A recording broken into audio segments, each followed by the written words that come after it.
porque eu gosto mais do chão do interior, perto da boca do monte, junto da beira da fonte, entre pés de frutas e ramos de flor. Olá, amigos da música. O Soberano tem a honra de receber hoje, no seu segundo episódio da websérie Soberano Sons da Alma, um brasileiro absolutamente genial, um músico com uma assinatura irretocável, um músico brilhante, um compositor inspiradíssimo, arranjador, maestro, orquestrador, igualmente inspirado, que é um exemplo para muitas e muitas gerações de músicos, sendo ídolo de muitos deles, aqui e no exterior. Também é um cantor admirável, com um timbre de voz inconfundível, dando às suas criações mais uma marca impressionante do seu talento. E um dos raríssimos casos na história da civilização que o filho de um músico genial é igualmente genial. Eu estou falando de Dorival Tostes Caymmi, mais conhecido como Dori Caymmi, a quem trazemos neste segundo episódio. Olá, Dori. Ô, queridão. Obrigado pela minha apresentação. Exagerou um bocadinho. Tá bom. Sem você, sem amor, é tudo um sofrimento. Pois você é o amor que eu sempre procurei em vão. Você é o que resiste ao desespero e à solidão. Nada existe, o tempo é triste sem você, meu amor, meu amor. Nunca te ausentes de mim, para que eu viva em paz. A gente está aqui para conversar um pouco, Dori, sobre coisas que pouco são faladas nas entrevistas, nas conversas convencionais que abordam mais as questões musicais, sucessos, etc.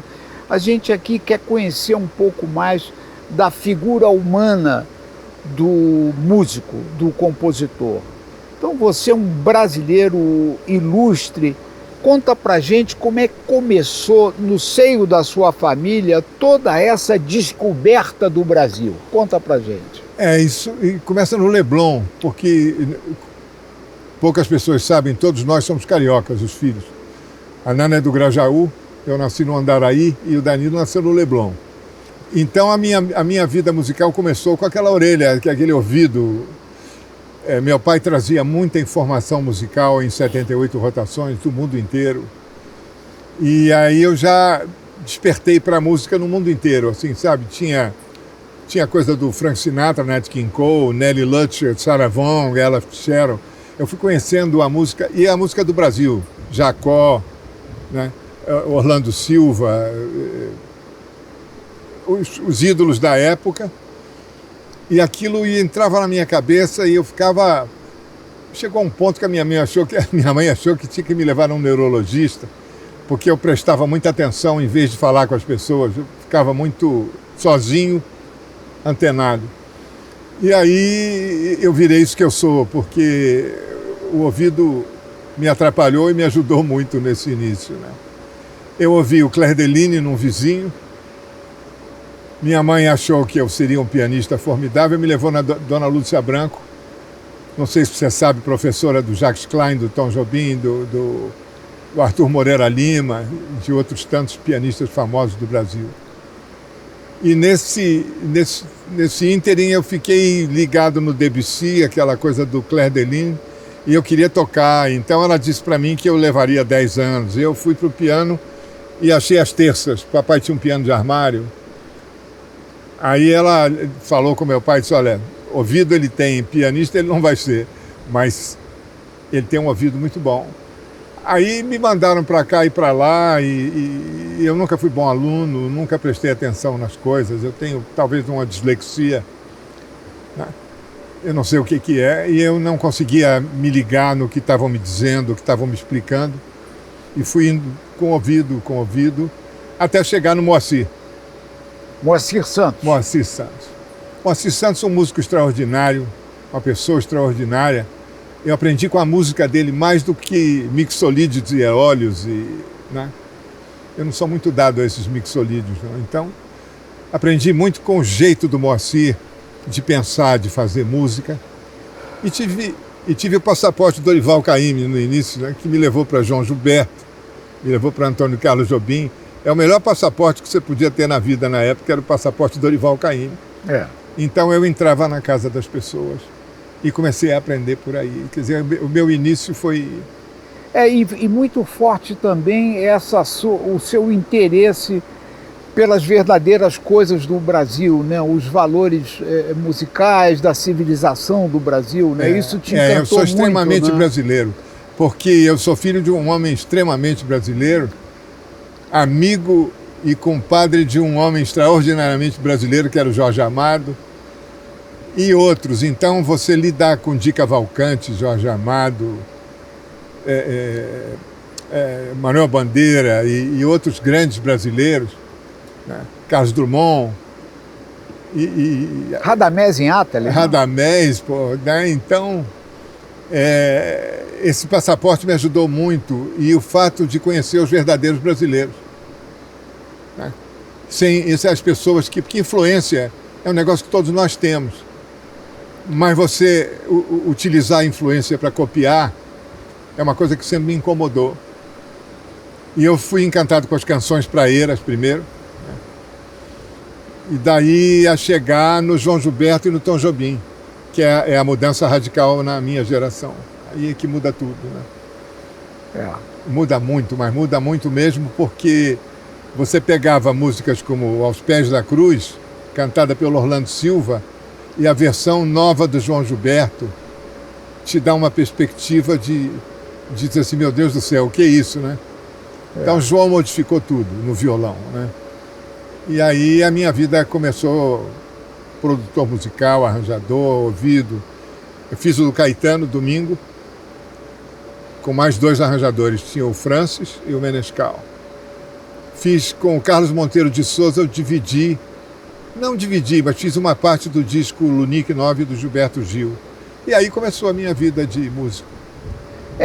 E você foi sempre uma pessoa muito... um jeito que participa da realidade do seu país, né? Eu me lembro que em 68 você participava daquelas lutas em protesto, né, contra a ditadura militar. Quer dizer, você teve sempre essa preocupação. Arena Conta Zumbi. Opinião, né? Eu montei a parte musical do Opinião. Exatamente. Até hoje você tem essa verve de participar da história do país. Exato, porque eu tenho uma coisa para dizer para as pessoas que pensam contra. O músico e o compositor, eles não querem o mal de ninguém, eles querem o bem das pessoas. Quem quer o mal é quem não faz nada. E como eu fui criado entre brasileiros, eu tenho uma paixão, assim, não tenho nem explicação para dar. Eu sou um apaixonado pelo Brasil, né? Meus escritores são Jorge Amado e Guimarães Rosa, Adonias Filho, sabe? São escritores brasileiros, né? E tantos outros. E eu sempre participei, eu tive... Cinema Novo, seu tio foi participante do Cinema Novo, o Paulo César Saraceni. O Cinema Novo ajudou muito nessa coisa social. A música brasileira, o teatro do Vianinha, do Armando Costa. É um movimento feliz, é um movimento de pessoas que não queriam o mal das pessoas. Nós chegamos a esse ponto no Brasil de ódio, polarização, esse troço todo, porque a incompetência contra a criatividade. E isso, eu já não gosto mais nem de falar sobre esse troço, porque ficou tão claro, tão evidente, né? Essa coisa, você diz uma coisa na internet, por acaso, aí vem uma pessoa, eu parei com você, não quero mais te seguir, não sei o quê. Quer dizer, é um bando de imbecis que não tem nada que fazer, né? E nós estamos divididos, realmente, não tem outro jeito, não. Então eu vim morar aqui na Serra para não ouvir muito falar dessas pessoas. Mas de vez em quando eu tenho que ver notícia, né? Para me inteirar. É porque a geopolítica, tudo que acontece no mundo hoje tem um impacto muito grande sobre pessoas que pensam um Brasil diferente, quer dizer, com pessoas que têm uma preocupação com o aspecto social da vida onde eles moram. E isso acaba atingindo todos, não só as pessoas de uma forma geral, como os artistas, inclusive os nossos grandes ídolos. Como é que você está vendo essa confusão no mundo da geopolítica transportando para o Brasil depois? Eu acho isso a pior coisa que poderia ter acontecido ao Brasil.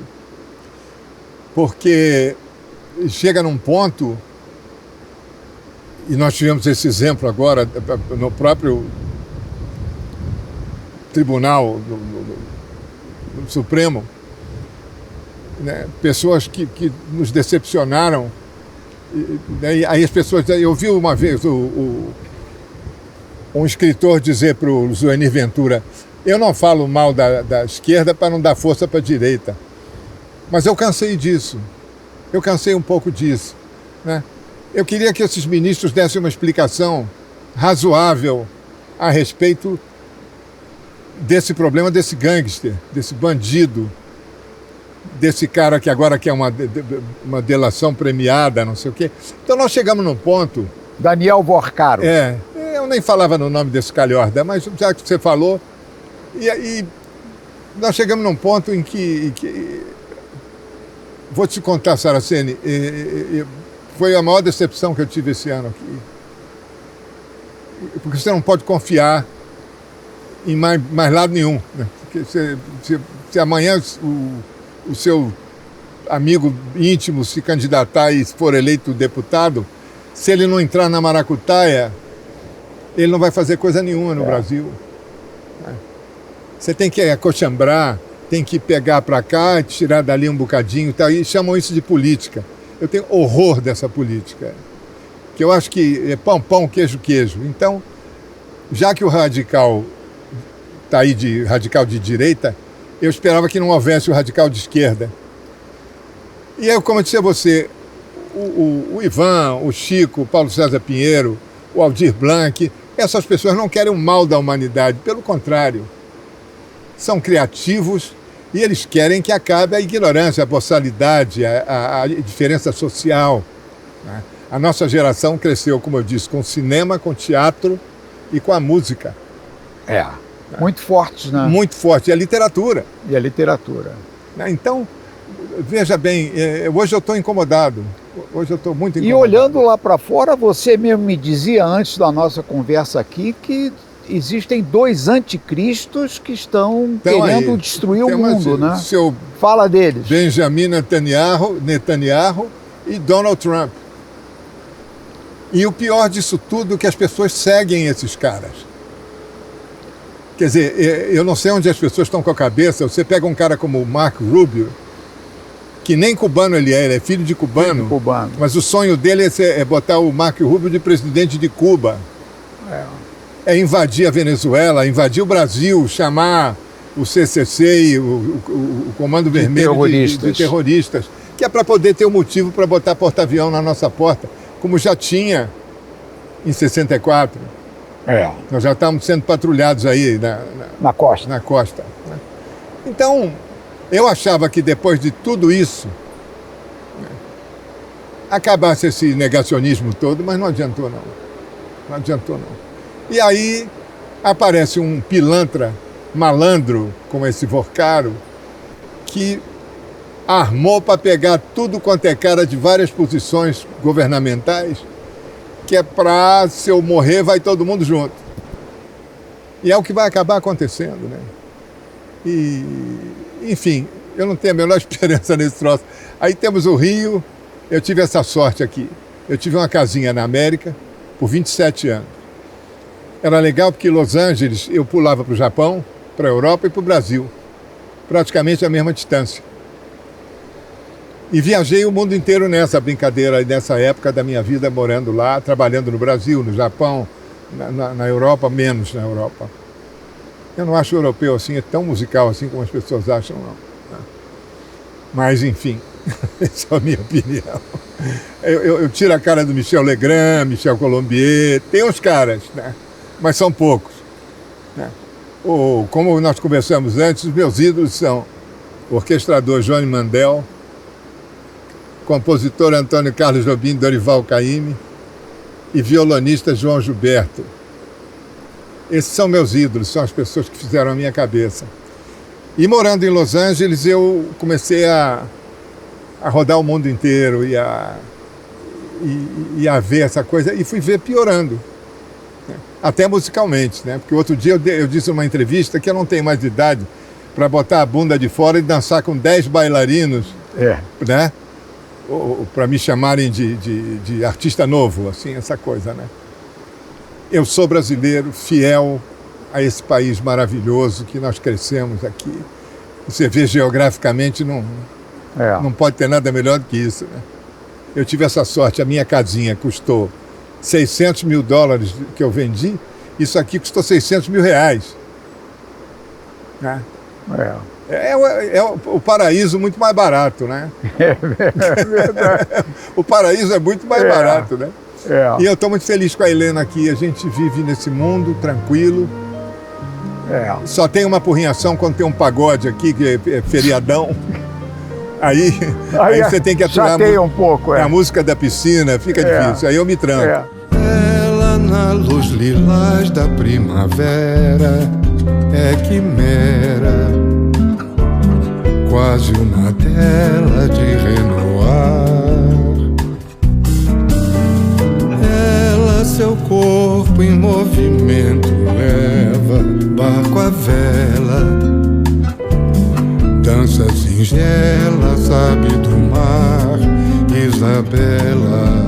Dori, vamos imaginar que à beira desse riacho fantástico aqui da sua casa, se você tivesse que escrever um livro sobre esses 82 anos da sua vida, né? Vou fazer 83 em agosto. 83 em agosto, dia 26 de agosto, 26 de agosto. Isso? 83 anos. Como é que você dividiria esse livro em 4, 5 capítulos? E o que você gostaria de dizer para as pessoas que te amam, que adoram a sua música e que precisam de você para estarem vivas? Olha, eu não sei até que ponto sua fala tem uma certa razão, mas de qualquer maneira... Tem razão. Eu não posso me queixar da vida. Eu tenho vários prêmios e o maior dos prêmios é o reconhecimento dos seus heróis. As pessoas que te influenciaram. Radamés, eu me lembro uma vez, Radamés me abraçar e chorar por causa do Amargura que eu fiz com a Nana. Eu me lembro Radamés do Tom Inátali. Radamés Inátali, né? Só tem um Radamés. Esse da Ida não, é ele mesmo, que a irmã chamava Ida Inátali. Radamés é uma das pessoas gloriosas do Brasil. Assim, uma pessoa... Meu amigo. Não existe... Eu conheço desde que eu vim a Araras aqui. Araras não. Areal. Ele tinha casa com o garoto. Com o garoto, eu visitei. Você não viu, mas eu vi. Passaporte do Dorival Caymmi. Eu fui premiado com isso primeiro. A honra de ser reconhecido pelo Tom, pelo Radamés Inátali, Tom Jobim, Radamés Inátali, pelo Jorge Amado. Você já imaginou? Ele perguntava para mim assim, como vai seu pai e tal, aquela coisa formal. Um dia eu fiz o Alegre Menina e ele me abraçou, disse, quase chorou, meu parceiro, não sei o quê. Rapaz, você sabe, isso para mim foi o grande prêmio da minha vida. Sabe, não foi Grammy, nem... Eu tenho 2 comendas brasileiras, eu sou de Tiradentes e o Rio Branco. Mas essa parte da minha vida é mais importante. Quando aí você chega o Johnny Mandel e diz assim, chama o Dori Caymmi, porque ele sabe orquestrar e eu quero que ele orquestre junto comigo. Aí o Lipuma teve que me chamar, porque o Johnny... Então, quando você tem isso dos seus heróis, Porra, não tem nada mais bonito no mundo. Não tem nada mais bonito. Eu sou um homem feliz hoje, só de pensar nessas coisas. Quando você, sabe, quando você realmente... O seu herói, aquele homem que você o tempo inteiro vira para você e diz assim, pô, você é dos nossos. Aí, pô, obrigado. Moacir me reconheceu. Moacir eu toquei a minha versão do Aquarela do Brasil. Moacir Santos chorou na minha frente. Botou aquela água no olho. Quer dizer, um professor, depois de tantos anos, fazer isso assim, eu não quero ser modesto nessa hora, que isso é o melhor momento da minha vida. Essa é a coisa mais linda que aconteceu na minha vida, ser reconhecido por todos os meus heróis. E os músicos, né, Dori? Eu falo, tiro por mim, né, eu tive uma carreira longeva. Os músicos brasileiros têm paixão por você e paixão pela sua obra. Eu devo citar aqui para o nosso público as inúmeras vezes que você foi ao Soberano apresentar jovens, apresentar artistas novos no palco do Soberano, não é? E só no sentido de ajudá-los, e essa sua generosidade é uma coisa rara nos dias de hoje. Isso emociona não só o público, mas, por óbvio, esses músicos que se sentem amparados por você, pelas suas bênçãos, né? Isso tem um significado extraordinário. Então é mais ou menos o que você diz em relação aos seus ídolos, é que várias gerações de músicos, entre as quais eu me incluo, te admiram profundamente por você ser esse artista caudaloso, genial e solidário com as pessoas através da sua música. Suas palavras, por favor. Não, isso mas de qualquer maneira... É verdadeiro, é verdadeiro. Eu acho, essa confiança que alguns nomes das novas gerações têm no meu trabalho, está aí o Miguel agora, o Miguel Bastos, que veio com... Sim, com o Breno Ruiz, excelente menino. E Alice Caymmi, que você, a meu convite, veio participar do show dela. Então, e é uma grande oportunidade para mim, que não tenho viajado muito, que o Soberano é um clube extraordinário, colocado num lugar extraordinário, Itaipava, tranquilo, e tão bonito. Você e Raquel capricharam nessa ideia. É meio utopia essa força de vontade que a gente tem de fazer o belo. Né? É complicado. Você dividir o belo com pessoas matemáticas, que pensam em grana, que pensam... Nós pensamos numa outra coisa, que a gente vem dessa raiz. Né? Meu pai morreu com 1.300.000 entre imóveis e banco. Né? Se você comparar isso a qualquer rapper desse, ou DJ, né? É nada, porque não tinha amor a essa... Né? A minha mãe vendeu quadros, vendeu Pansete, porque ele ganhou do Pansete, amigo do Pansete, Zé Pansete. Ele vendeu o quadro do Volpe, porque o Volpe era amigo do papai. De Cavalcante e tudo. Então a mamãe vendeu para poder sobreviver, para poder manter a gente na escola, para poder botar comida em casa, porque o papai era poeta. Né? E eu aprendi esse lado com ele, que é uma coisa linda. Uma coisa linda. Que você via a pureza, por exemplo, do Radamés Inhatali, do Moacir Santos. Né? Eu aprendi muito isso. Meu pai era isso. É o primeiro isso que eu conheci. Foi Dorival Caymmi. Sem interesse nenhum em coisa nenhuma. Ele era um brasileiro apaixonado pelo Brasil. E nós, os filhos, aprendemos muito esse troço. Você pega a Nana, por exemplo. A Nana, você não conseguia convencer a Nana a cantar nada que ela não quisesse. Podia até ser uma música sem vergonha, mas se ela quisesse cantar, ela cantava. Se ela não quisesse, ela não cantava. Então é uma coisa que é da raça mesmo. E você vê um artista como Dorival Caymmi, muito popular da época dele, com 3 filhos que sobreviveram sem fazer vergonha nenhuma. Claro. Pelo contrário. Sem envergonhar o velho. A gente teve momentos assim de sérios problemas de ser filho do Dorival Caymmi. Filho de peixe, peixinho essa coisa, sabe? Fala um pouco assim, disso. Quando eu fiz o Saveiros, que eu concorri com o Saveiros, no júri tinham 2 caras, Menescal e Marcos Vasconcelos, que eram amigos meus, assim e tal. E no meio, o Menescal, inclusive, me ensinou cifra, que eu não sabia cifra para poder gravar. E aí, na hora que deram resultado, eles desconfiaram e falaram assim, escuta, mas você votou em quem? Eu votei no Saveiros. E você? Eu votei. Eu também. Pediram uma recontagem. Tiraram meus votos e deram para outra pessoa. No primeiro festival internacional. Que coisa, hein? É um negócio pavoroso. E aí, o cara não satisfeito foi pro jornal depois me esculhambar e disse que a música Saveiros é uma música que o papai fez e me emprestou. Né?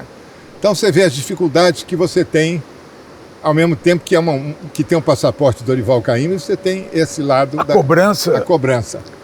A intolerância, né? A intolerância. E que é o que nós estamos vivendo hoje no mundo. É. Né? Você diz uma coisa, Milton Nascimento disse que a música estava uma porcaria. Pô, caíram de pau dele na internet. Né? Eu, como não sei nem ligar o telefone, eu tenho horror de telefone de celular, então eu não sei nem pegar. A Helena disse, te chamaram, eu pego, ele desliga. Eu te juro por Deus, eu pego, ele desliga, que eu não sei. E aqui os caras roubaram os fios, então eu não tenho mais meu telefone fixo. Então eu raramente falo com meu parceiro Paulo César Pinheiro, porque nós tínhamos telefone fixo, ele ficou com o dele, mas eu não tenho mais o meu, porque aqui roubaram os fios. Então, essa intolerância, essa coisa toda, eu não tive nunca na minha casa. É tão lindo, é tão lindo. Como eu citei o Radamés Moacir, meu pai, né? O Tom já teve uma outra vivência, mas o Tom gostava do bar, gostava do chopp, né? Um cara simples. Né? João era mais megalomaníaco um pouco e tal, né? Mas foram meus professores. Eu ia para Carlos Góes e ficava com essa posição assim, vendo o João tocar violão. E ele gentilmente tocava porque meu pai que botou ele para gravar. Então ele recebia um garoto de 15, 16 anos que ficava enchendo o saco dele ali calado, para ver como é que era. Chegou um ponto dele cantar para mim, bom mesmo é café capital, é bom, com harmonia maravilhosa que eu não sabia. Eu falei, aí cara, né, você tem que fazer alguma coisa de bom na sua vida musical, com essas feras todas à sua volta. E como eu disse, quando você é reconhecido por essa gente, aí, meu amigo, não tem nada melhor.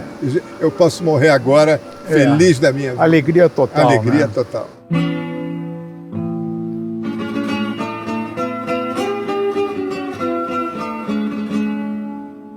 O que fizeste, sultão, de minha alegre menina?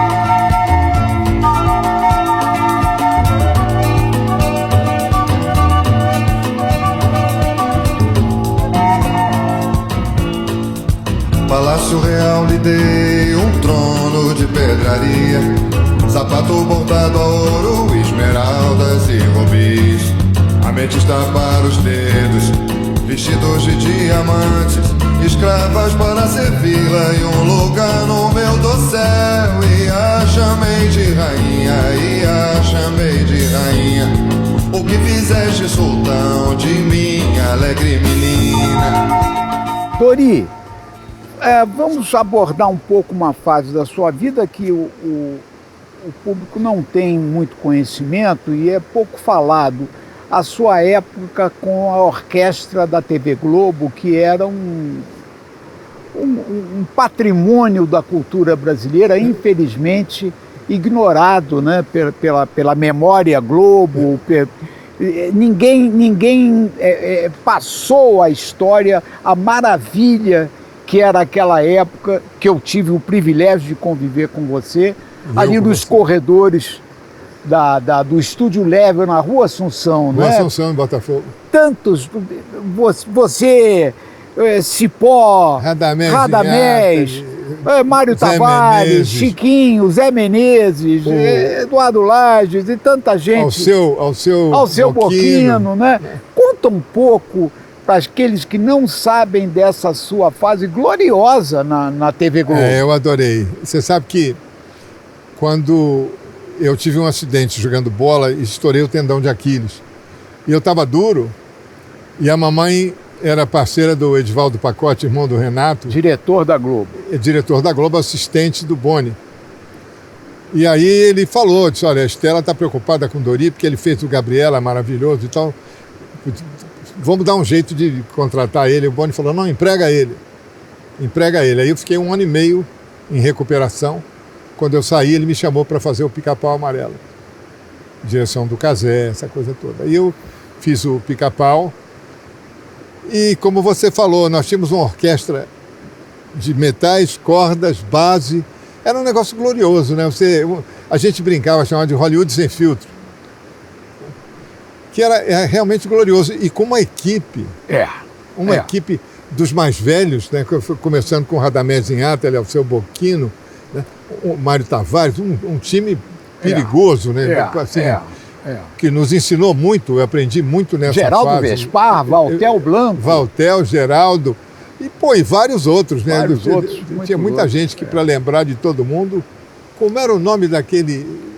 Eu estou com uma memória muito ruim. Que era um percussionista, que era um tremendo compositor. Era... Da nossa orquestra? Da nossa orquestra, era...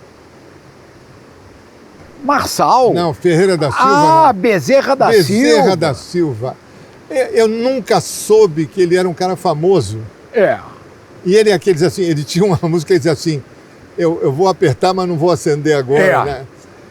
Rapaz, ele era um cara famoso. Era percussionista, estava todo dia Globo. De manhã com a gente, com o Marçal, o célebre Marçal da Portela, pai do Armando Marçal. Filho do Marçal, da dupla Bide e Marçal, olha que tradição. Então nós tínhamos ali um scratch. Quando começou a entrar a coisa do teclado e essa coisa toda, eu fui saindo. Eu fui saindo porque, inclusive o laboratório, né, Sérgio? Você tem uma orquestra à sua disposição, um laboratório. Uma coisa formidável. Um bem preciosíssimo. Uma coisa formidável. Você fez, por exemplo, o Casarão, não foi você? Não, qual é a fiz alguma coisa. Mas você fez com orquestra. Fiz. Eu fiz um arranjo para o Casarão, que era uma música do Ribamar, pianista do Tito Maddi, parceiro do Tito Maddi, que também me ligou apaixonado, assim, muito obrigado, não sei o quê. Essas coisas que eu falei para você. O Tempo e o Vento que a gente fez, né? Que maravilha. Maravilha, né? Que maravilha. Chiquinho do acordeon, chamei várias vezes para gravar lá. Chiquinho. O Zé Menezes. Zé Menezes. Que é menor que o Zé Menezes? Pô, que maravilha. Então é uma aula que a Globo deu para nós, na época do musical, porque o musical era em frente ao prédio velho da Globo, naquela Von Márcios. Ao lado do Tocão, né? Toquinho. Enfim, foi um negócio tão bonito. Você lembrou tão bem. Foi um momento glorioso assim, da música, da televisão. Né? Você vinha da Orquestra Nacional, da Rádio Nacional, com aquela orquestra de Léo Perac, Lírio Panicali, Radamés Inhatali, não é? E depois você teve a Orquestra da TV Globo. Maravilha. Que atendia os programas de auditório que a gente fazia. E atendia as gravações onde tudo era feito em casa. Tanto tem aquele incidente com o Antonucci, que eu falei assim, o Radamés não pode dar plantão. O Radamés Inhatali ele não dá plantão. Ele disse, então vocês se viram. Eu falei, não, o Radamés não dá. Eu tirei o Radamés do plantão. Né? O Radamés pode tomar o chopp tranquilo com você lá no plataforma. Não sei, né? Agora, Dori, dessa fase da TV Globo, eu me lembro que você viajou para os Estados Unidos, onde passou 27 anos na Califórnia. Conta um pouco para nós do aspecto emocional de você estar lá com a Helena, sua mulher, Olha, eu sofri muitos primeiro... amigos. Fala um pouco do emocional, do sentimento e depois da carreira. Da parte ruim, eu não vou falar, né? Porque eu não gosto de... Águas passadas não movem moinho, como diz o outro. Mas o princípio não foi legal. As coisas escondidas, sabe como é? A posse que a pessoa toma da sua figura e esconde as propostas que fazem, dizendo que é dele a proposta, sabe como é? Então, eu não cito o nome das pessoas para não ter grilo. Mas foi uma fase muito... Quando eu assinei com a Quest... O Quincy Jones. Do Quincy Jones, por 3 discos. Uma mulher maravilhosa chamada Luiz Velasquez, eu não sei se você conheceu. De nome, ela você vinha me muito falou pro Brasil. muito dela. E eu tinha sido deportado no peito pelo meu antigo patrão, cancelou meu visto e mandou me tirar do país. Conhecido brasileiro, né? Um conhecido brasileiro. Conhecido brasileiro. Aí, nesse meio termo, ela me socorreu e disse, não, você vai gravar para o Quincy. Eu ia fazer um disco para JVC, para um japonês. Ela falou, não, você faz para o Quincy. Aí eu gravei 3 discos para Quest. A coisa maravilhosa é trabalhar para o Quincy Jones, um cara que não se mete na sua vida, um produtor extraordinário, um cara com a visão, além do músico, né? Brincadeira, né? Fenômeno, né? Fenômeno. Realmente. E as pessoas levam muito em consideração 40 e tantos milhões de discos vendidos com Michael Jackson. Eu levo a criatividade dele. Ele é um... extraordinário. E uma pessoa muito legal. Incomum, né? Incomum. E uma pessoa... amorosa. Maior do mundo, assim. Aí você ter o contato com o americano, porque a gente tem uma visão do americano, geralmente o comunista, o de esquerda, não...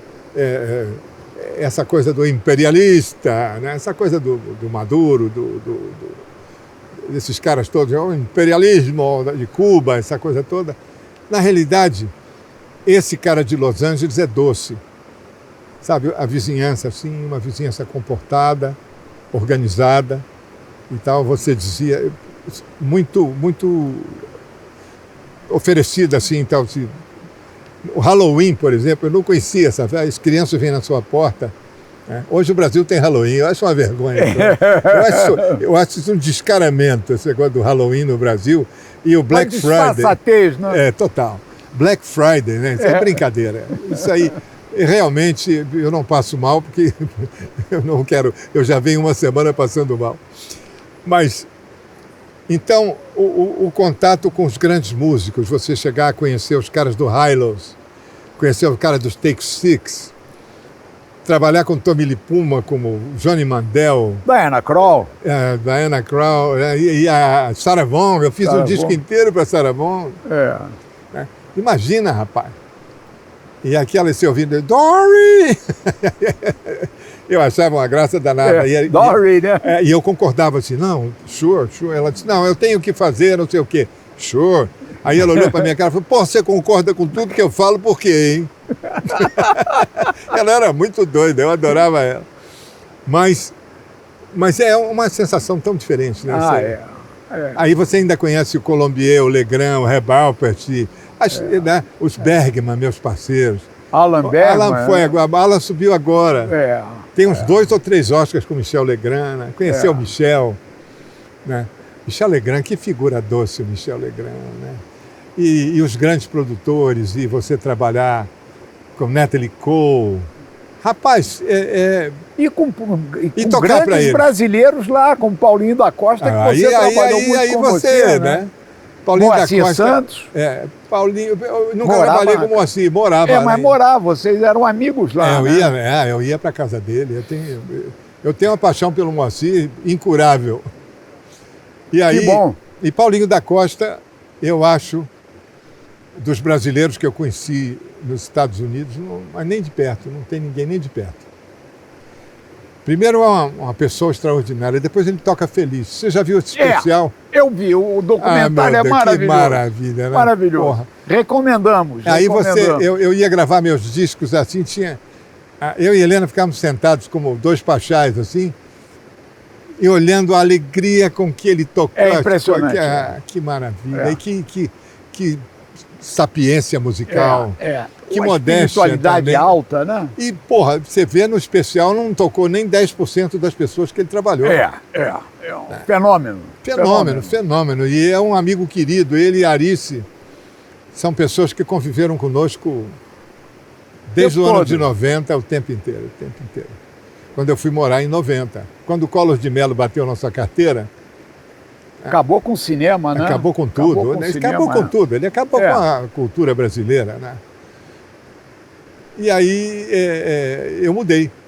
Quiseram acabar recentemente, outra vez com a cultura, com a arte brasileira. Sempre.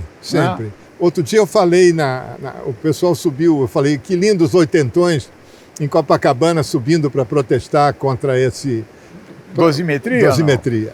Então, esse tempo, saindo da Globo para Estados Unidos, foi um mundo novo.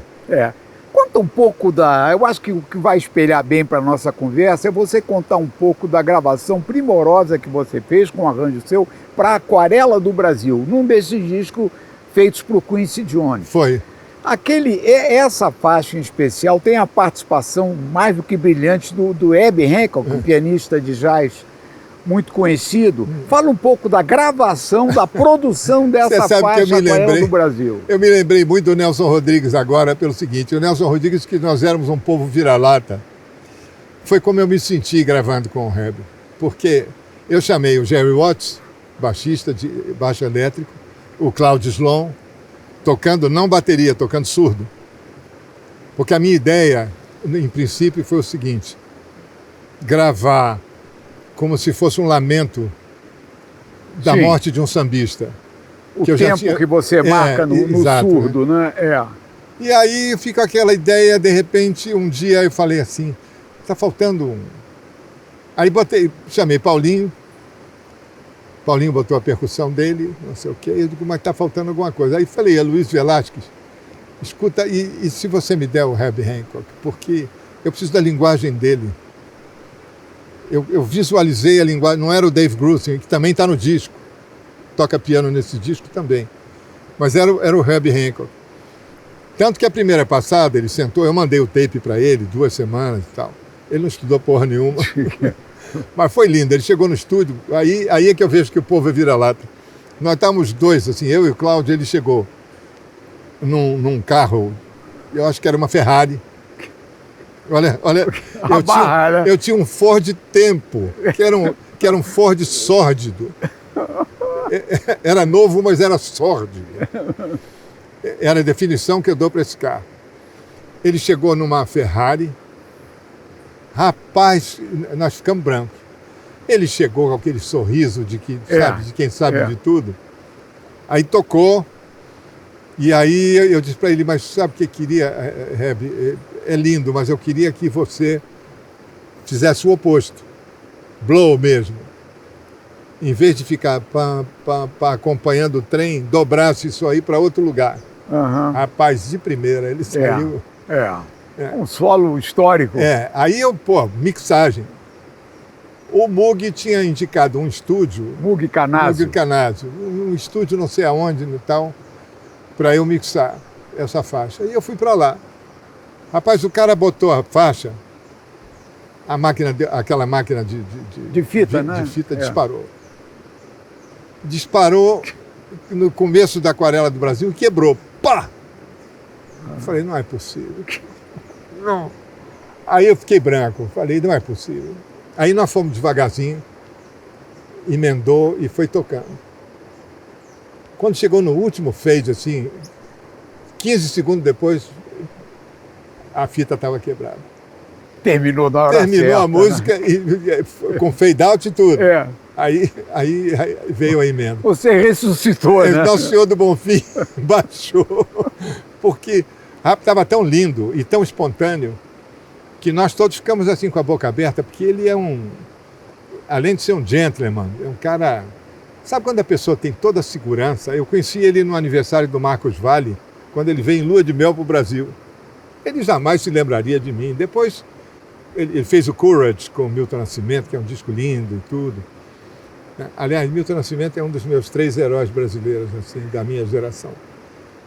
E nesse dia eu acreditei em Nosso Senhor do Bonfim mesmo, porque a fita ia para o diabo. Se ela parte no meio, eu tinha que começar de novo, né? Ia ser um drama. Uma outra história que os seus incontáveis admiradores vão curtir muito é a história que você gravou com a Diana Krall e que você conheceu o Klaus Ogerman. Conta um pouco disso aí pra gente. Rapaz, que pessoa, bem alemão, né? Um cara estranho, espetacular, um arranjador. Para mim, ele é o instrumentador perfeito. Você lembra de Saudade do Brasil, do Tom? Que o Tom tocava no piano o Saudade do Brasil do jeito que é o Saudade do Brasil, igual. Agora, a instrumentação do Klaus Ogerman ali é um absurdo. E ele escreveu para quem lê em estúdio, ele escreve difícil para burro. cheio de pencas e tal, assim. Lembra um pouco aquele negócio do Francis Haim, que ele bota mínimo, -4, mais 2, -9, 7 mais com não sei o quê, aquela penca. E como eu conhecia Wonderful, eu gravei a primeira. Paulinho da Costa na percussão e tal. No disco da Diana Krall. No disco da Diana Krall. Era um domingo. Aí quando ele botou o Bésame Mucho, que era baseado na gravação do João, tinham 6 ou 7 folhas. E não dava para. Eu tinha que ter alguém para ir passando. Só para virar folha. Aí eu chamei para o Lipuma, falei, olha, não vai dar não, vou. Mas o que eu vou fazer no domingo? Eu preciso gravar. Eu falei que ela não toca na base. Ela só grava depois. É. Aí eu chamei o Pisano. John Pisano, um tremendo guitarrista. Só lê, né, cocô de mosca na partitura. Qualquer coisa. Aí ele gravou, ficou até grato, porque ele ganhou depois uns $15 mil para viajar com ela e tudo, né, para Paris. E a placa de 1 milhão de cópias, né? Eu que você ganhou também, ganhei né? também, Pô, it's wonderful. É a única que eu tenho. Você sabe que o Paulinho da Costa tem umas 50? De placas Mas de 1 milhão. Mas não é de 1 milhão, não. É 10 milhões, 15 milhões. É. Michael Jackson, pô. É. O Thriller, você imagina? 100 milhões de discos, né? Meu querido Paulinho da Costa. Os heróis da minha vida no Brasil, da geração, são o Milton, o Paulo César Pinheiro e o Chico Buarque. E lá fora, Paulinho da Costa.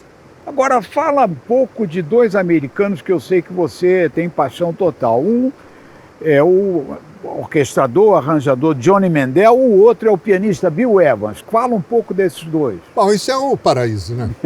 Orquestração e piano. É essa floresta aqui, né? Vou começar pelo Bill. Eu ouvi o Bill na década de 60 pela primeira vez. Apresentado por um francês chamado Daniel Garry, que trabalhava no Le Figaro. Ele me mostrou o Bill e o Wes Montgomery. E aí eu ouvi aquele pianista e falei, eu não estou acreditando nisso. Quem é esse cara? E aí eu fui envolvido pela dinâmica, pela visão que nenhum outro pianista teve jamais na vida, nem na cópia. E nem terá. Nem terá. E ele, aquele cara debruçado, escondido na tecla do piano. O Bill é o maior de todos os pianistas que eu ouvi na minha santa vida. A ponto até de acompanhar, que eu não sabia, que quando ele fez o Tony Bennett. Outro dia na sua casa você me mostrou discos e gravações que eu não conhecia. O Bill é esse aí. O outro... Johnny Mandel. Esse eu mando ouvir Here's to Life. Com a Shirley Horn.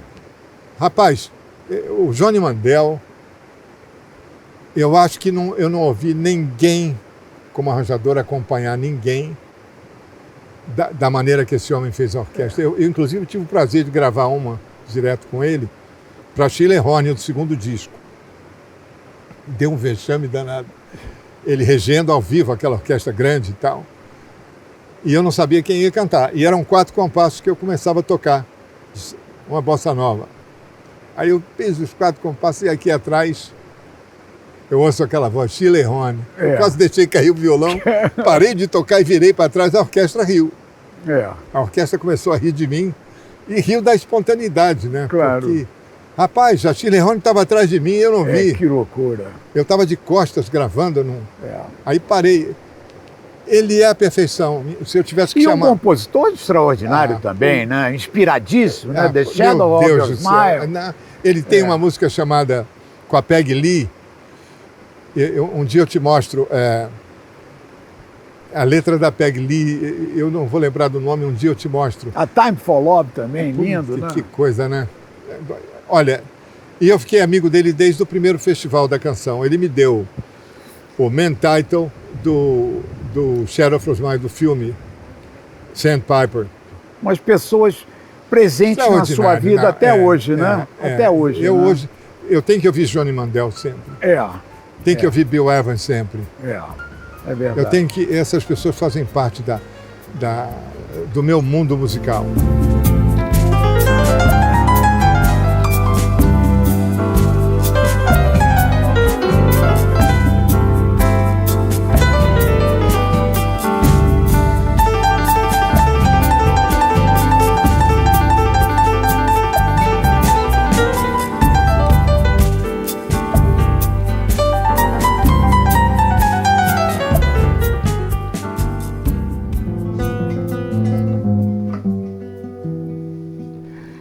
Muito bem, a gente está aqui num lugar mágico que é o estúdio, o escritório onde o maestro Dori Caymmi trabalha, escreve música, compõe, faz arranjos novos, revisa alguma coisa.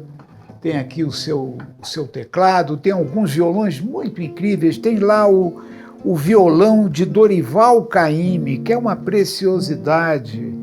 Ao lado do violão de Dorival, nós temos o violão do pai de Dorival Caymmi, ou seja, avô do Dori. Que coisa incrível você estar nesse ambiente com essas preciosidades. Isso tem um valor emocional, espiritual incomensurável. Aqui é que mora o meu ego.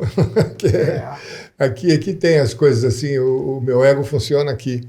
Tem os prêmios, essas indicações de Grammy, esses reconhecimentos que, no final das contas, me tornam mais feliz, porque claro, né, eu tenho isso é que eu peço que tenham pelas novas gerações.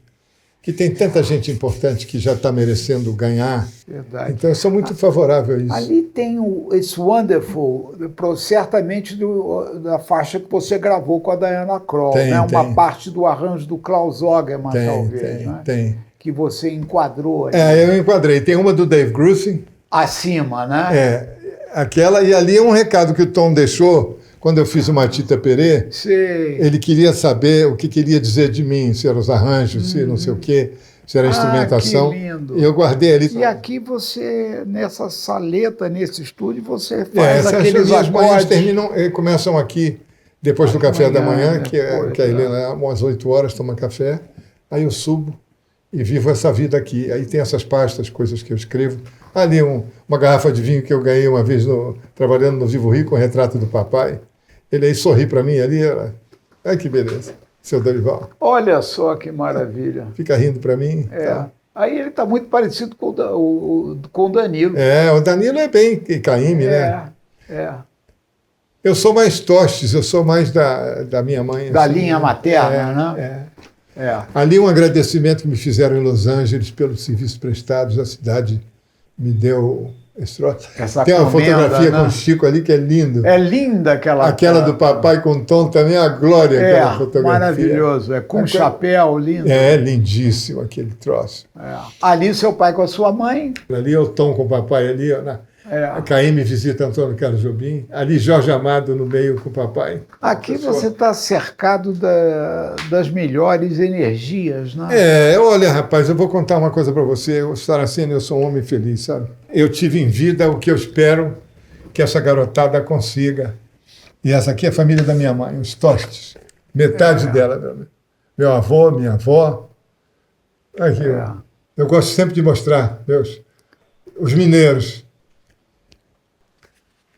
Aqui, o tricolor, Aqui.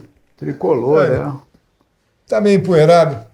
Aqui eu copiei uma poesia que eu encontrei que o papai fez aqui.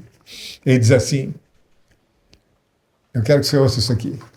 Eu moro lá no Retiro Saudoso, muito para lá das bandas do Caju. Mas cá, no Centro Populoso, eu tenho um belo rendezvous. Ele escreveu isso. Quem foi? Quem Meu pai, pô. Seu pai, Putz, que maravilha. Papai era um doido de pedra, pô. Um belo rendezvous. Ele dizia, carrapicho é mato, carrapato é bicho. Mas alguns pássaros cantam que teve uma tia sua também. Teve. E tia Maria tinha um rendezvous. A sua tia, irmã da sua mãe. O papai tinha um pudor danado de deixar o Danilo ir, mas eu e a Nana íamos, ela era a madrinha da Nana. Então ela dava folga para as putas. No domingo a gente ia com a mamãe visitar na vila em São Cristóvão. O rendezvous. A tia Maria é essa aqui, ó. Deixa eu pegar o retrato dela. Essa. Maria Pimenta. Ela administrava esse recanto de paz. O resto da família tinha vergonha dela.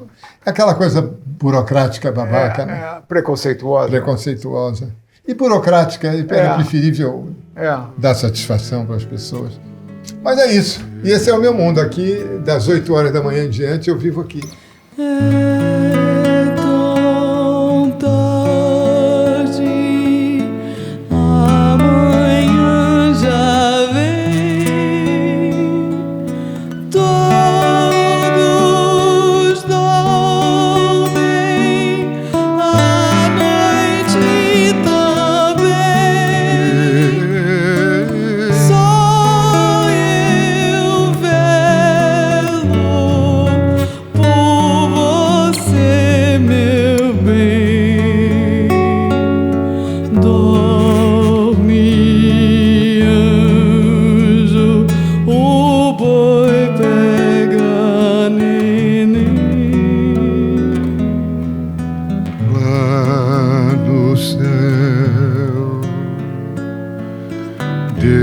paixão de cantar. Os anjinhos foram se deitar.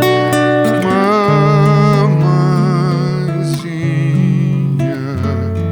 precisa descansar.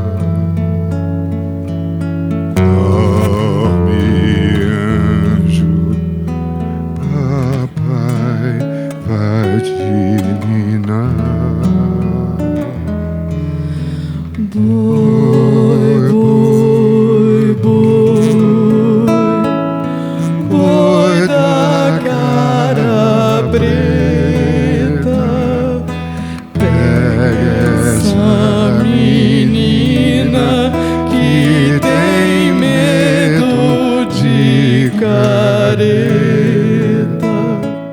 Agora, Dori, você terminou um disco belíssimo chamado Utopia. Você vai dar início a uma temporada de uma sequência de terças-feiras no Teatro Ipanema, como artista principal. Você vai fazer 83 anos no dia 26 de agosto, está com a sua vida aqui com Helena, sua mulher, vivendo aqui no mato. Fala um pouco de todas essas coisas, começando com o título do seu disco, Utopia. Por que do título e um pouco dessas outras coisas? Engraçado que eu sonhei, na minha vida eu sempre comentei, que eu queria ter um lugar onde eu tivesse árvores de flor brasileiras, árvores de flor e árvores de frutas. E aí em 2017 eu vim para cá, cansado dessa política do Trump, ainda peguei a do outro aqui, que eu não falo o nome para não dar azar. E começou para mim essa utopia, porque parece mentira, parece uma coisa utópica mesmo, assim, que aconteceu na minha vida. E aconteceu.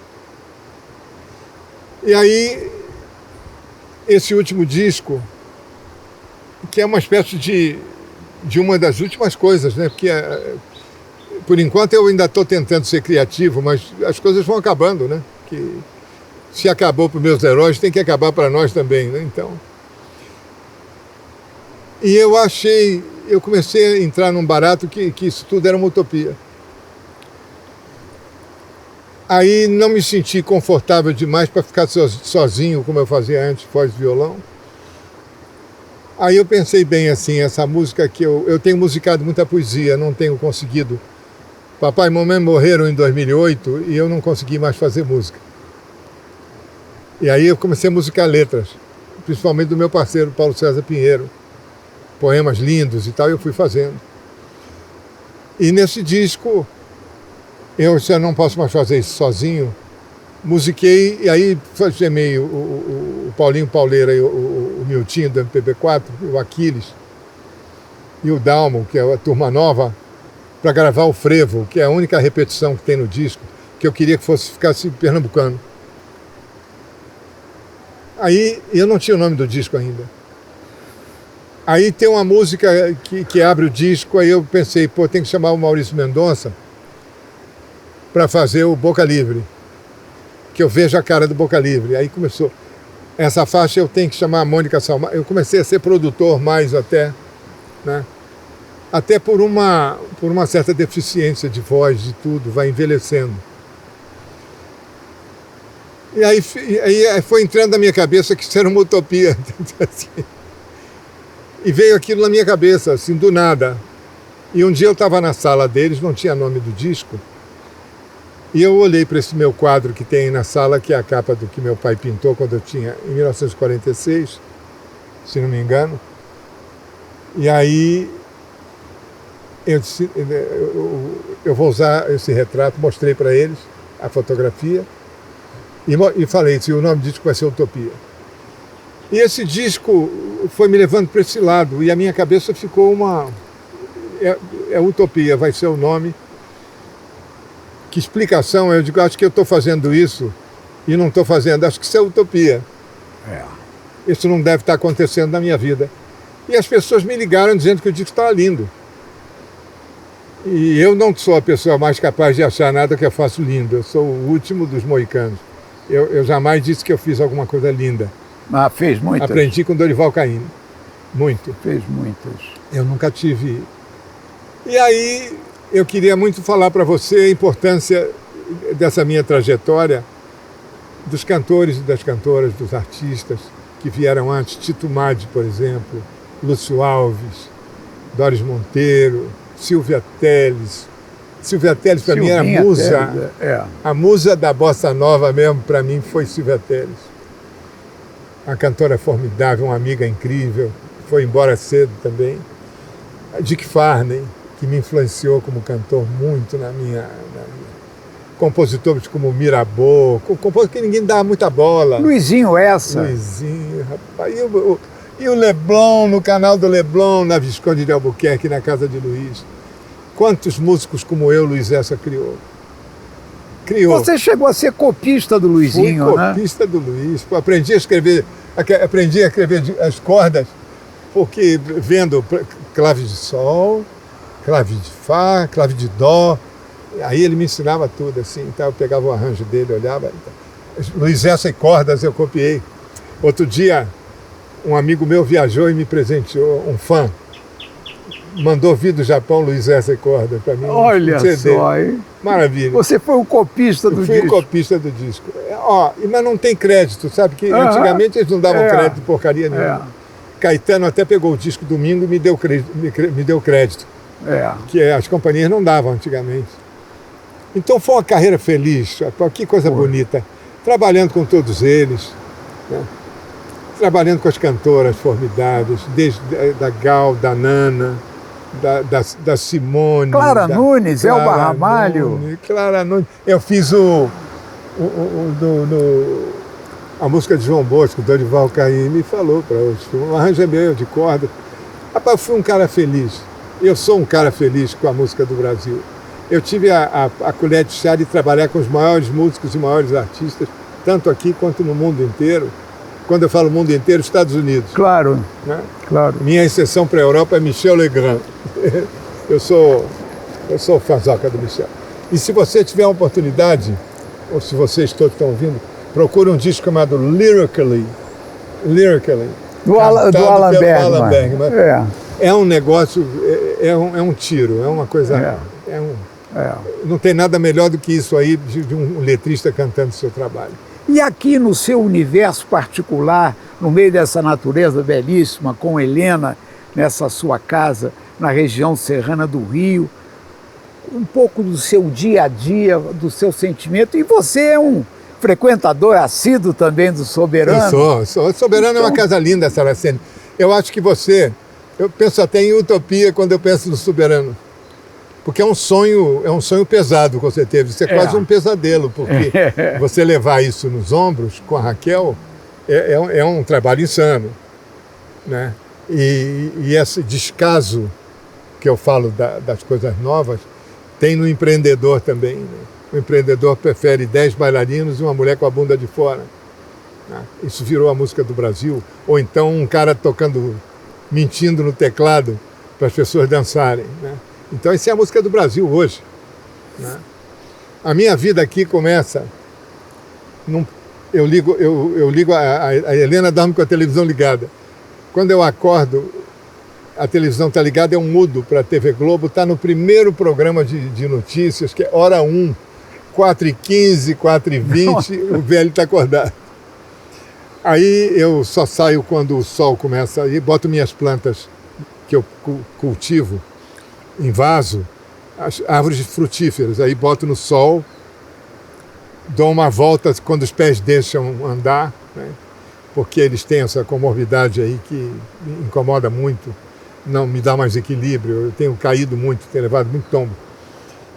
Mas é parte do jogo. Aí eu acordo e começo a ver isso aí, né?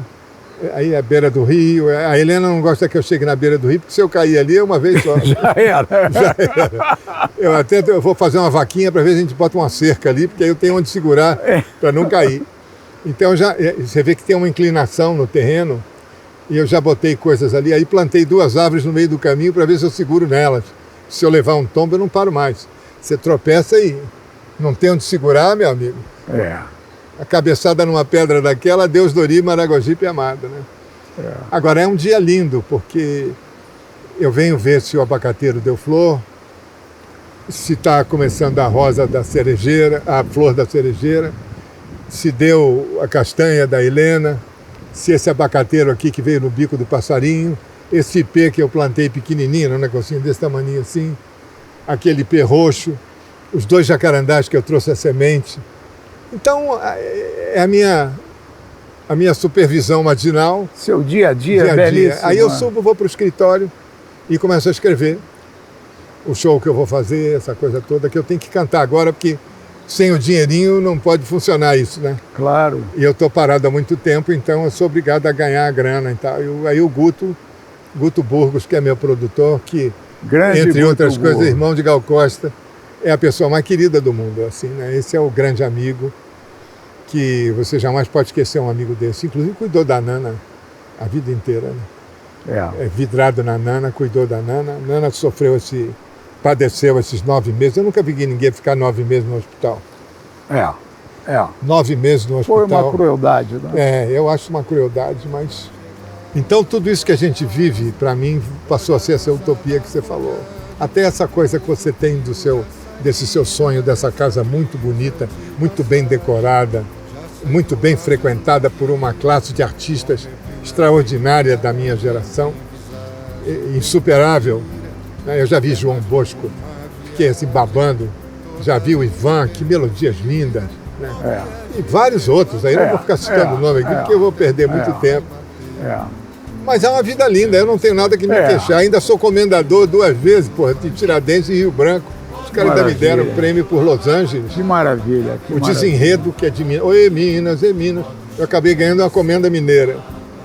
E aí tem a Rio Branco pelos serviços prestados nos Estados Unidos. Pela música do Brasil. Enfim, eu sou um homem feliz, com a minha mulher, nesse campo tranquilo. Dori Caymmi, você, além de uma inspiração permanente e imortal para tantos artistas, você é um grande exemplo para brasileiros e brasileiras. Então eu tenho que te agradecer imensamente. Muito obrigado, Serginho. A generosidade da sua entrevista. E eu faço que alguém seja generoso o suficiente para tocar o seu clube para frente, que é o melhor clube que tem no Brasil, se não for no mundo. Tá bom, querido. Um beijo, muito obrigado. E obrigado à equipe toda aí, faz favor, hein? Ô viajeiro, amarra a capa que a ventania vai bater. Bota o chapéu e segue o mapa, que no caminho vai chover. Ô viajeiro, amarra a capa que a ventania vai bater. Bota o chapéu e segue o mapa, que no caminho vai chover.